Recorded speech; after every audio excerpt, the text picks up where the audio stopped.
Part 1 में। हाय मेरे प्यारे बच्चों, आज फिर मैं रोशन सर आप लोगों के साथ उपस्थित हुआ हूँ नरेशन को लेकर के। जैसा कि मैंने अपने पिछले कक्षा में आपको नरेशन के पार्ट 1 में बताया था कि कौन से टेंस का बदलाव किस टेंस में होता है, ये जानना बहुत जरूरी होता है। ये मैंने अपने पिछले वीडियो में, पिछले कक्षाओं में आप लोगों के लिए डाल चुका हूं। आज मैं उसी से रिलेटेड बातों को लेकर के यहाँ पर आया हूं और आशा है कि आप लोग अच्छे ढंग से इसको समझेंगे। ये काफी अहम चीज होता है, जब आप नरेशन को बनाते हैं तो इसकी जानकारी रखना।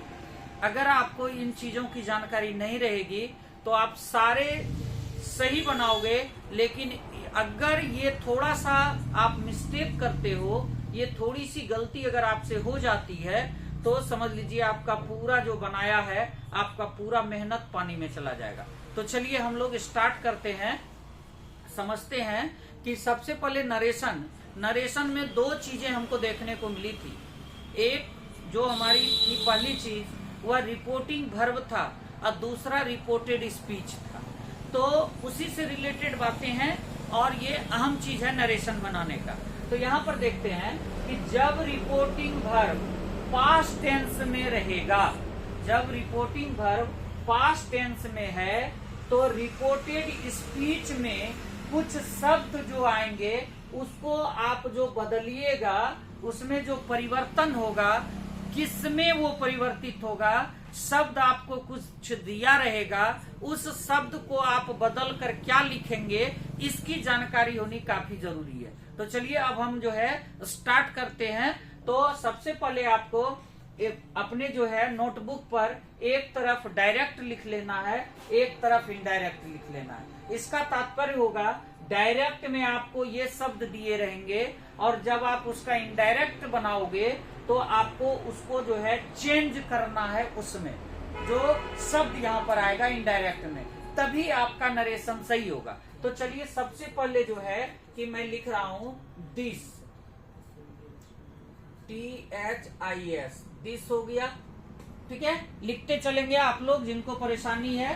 दिस, उसके बाद जो है कि दीज,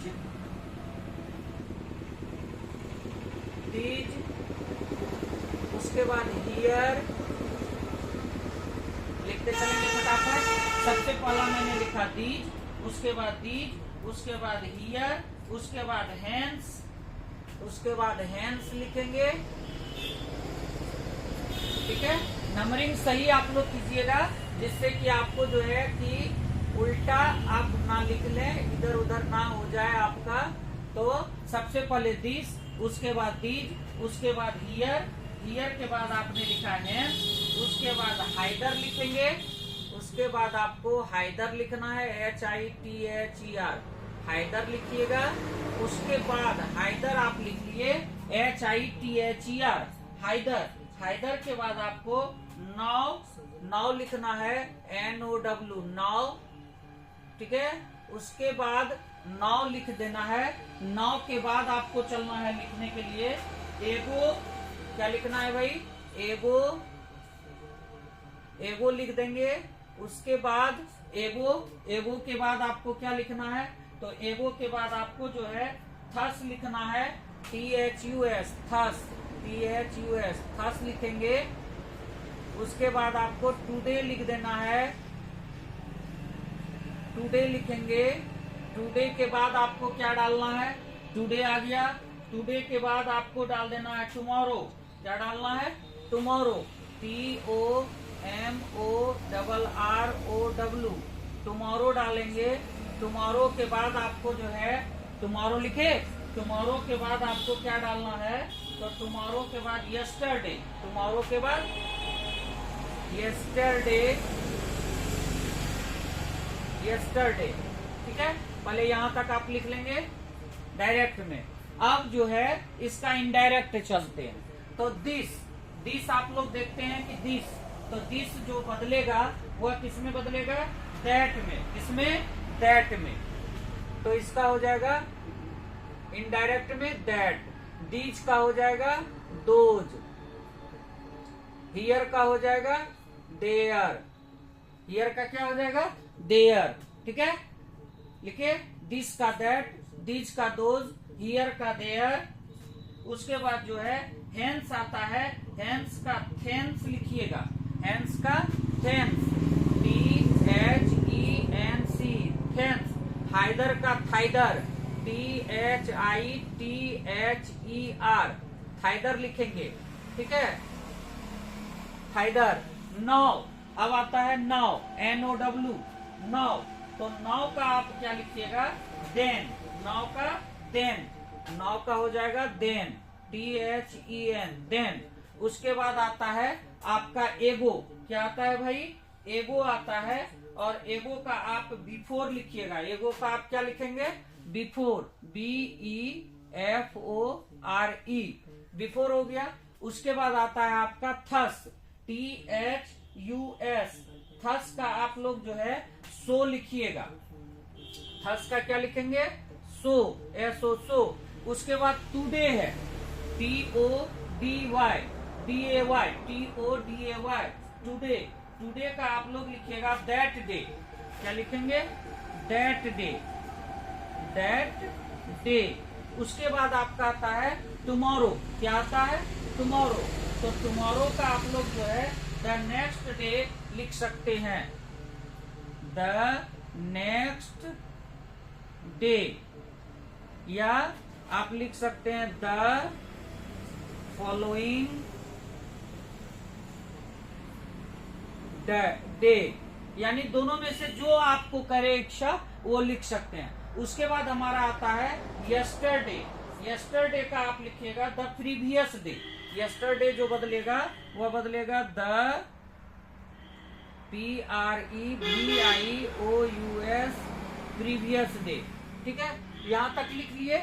उसके बाद फिर जो है कि हम लोग चलते हैं डायरेक्ट में, कुछ और शब्द आते हैं। ये तो आपका हो गया इनडायरेक्ट का, इनडायरेक्ट। ठीक है, अब यहाँ पर थोड़ा सा मैं ये लाइन डालता हूं। यहाँ पर लिखता हूं डायरेक्ट, और इधर लिखता हूं इनडायरेक्ट, इनडायरेक्ट। ठीक है, तो मैंने यहां पर लिखा था यस्टरडे, लास्ट क्या लिखा था? यस्टरडे। तो यस्टरडे के बाद होगा last week, last month, last year. तो चलिए मैं लिख देता हूं लास्ट, उसके बाद वीक या मंथ रहेगा या ईयर रहेगा, यानी क्या जुटा रहेगा? लास्ट वीक, लास्ट मंथ या लास्ट ईयर रहेगा। तो ये डायरेक्ट में लिखना है। इसके बाद आपको डायरेक्ट में जो शब्द आएंगे वह शब्द आपका आएगा द लास्ट फोर्टनाइट। क्या आएगा बाबू? The last fortnight, NIGHT, night. ठीक है, द लास्ट फोर्टनाइट। और उसके बाद जो आएगा आपका शब्द वो आएगा द डे बिफोर यस्टरडे। क्या आएगा? The day before yesterday. ठीक है, यस। तो हम देख रहे थे यस्टरडे ऐसे। अब जो है उसके बाद जो हमारा शब्द आता है डायरेक्ट में आएगा लास्ट वीक, लास्ट मंथ या लास्ट ईयर। तो इसको हम लोग इनडायरेक्ट में कैसे बदलेंगे? The previous week, the previous month या द प्रीवियस ईयर। अगर लास्ट वीक रहेगा तो हम जो है कि क्या लिखेंगे? The previous week. अगर लास्ट मंथ रहेगा तो द प्रीवियस मंथ। अगर लास्ट ईयर रहेगा तो द प्रीवियस ईयर। और अगला जो आएगा शब्द द लास्ट फोर्टनाइट, तो वह बदलेगा द प्रीवियस फोर्टनाइट में। द डे बिफोर यस्टरडे अगर दिया रहेगा तो उसको बदलना है the day before the previous day. ये सबसे अहम चीज है आपका नरेशन जब बनेगा और इन सारे शब्दों को अगर डायरेक्ट में प्रयोग किया गया है, इसमें डायरेक्ट नरेशन में अगर ये सारे शब्द आया है तो इसका जब आप इनडायरेक्ट बनाओगे तो ये जैसे दिस है तो दिस किस में बदल जाएगा? दैट में। यानी दिस के जगह पर आपको दैट करना है। दीज अगर रहेगा तो दीज के जगह आपको करना है दोज। हियर रहेगा तो देयर करना है। हेंस रहेगा तो थेंस करना है, हाइदर रहेगा तो थाइदर बना देना है, नाउ रहेगा तो देन देना है, एगो रहेगा तो बिफोर देना है, थस रहेगा तो सो देना है, टुडे रहेगा तो दैट डे दे देना है, टुमारो रहेगा तो द नेक्स्ट डे भी दे सकते हैं या द फॉलोइंग डे, दोनों में से जो आपको आसान लगे। यस्टरडे अगर रहेगा तो द प्रीवियस डे देना है, लास्ट वीक मंथ ईयर रहेगा तो the previous week month year डालना है, द लास्ट फोर्टनाइट रहेगा तो द प्रीवियस फोर्टनाइट डाल देना है, द डे बिफोर यस्टरडे रहेगा तो the day before the previous day रहेगा। इतना चीज को आपको अच्छे ढंग से बारीकी से समझना है कि डायरेक्ट में अगर इन शब्द का प्रयोग किया गया है रिपोर्टिंग वर्ब में, तो जो है इनडायरेक्ट जब बनाएंगे रिपोर्टेड स्पीच में तो ये बदल करके लिखाएगा। ये सबसे अहम चीज है।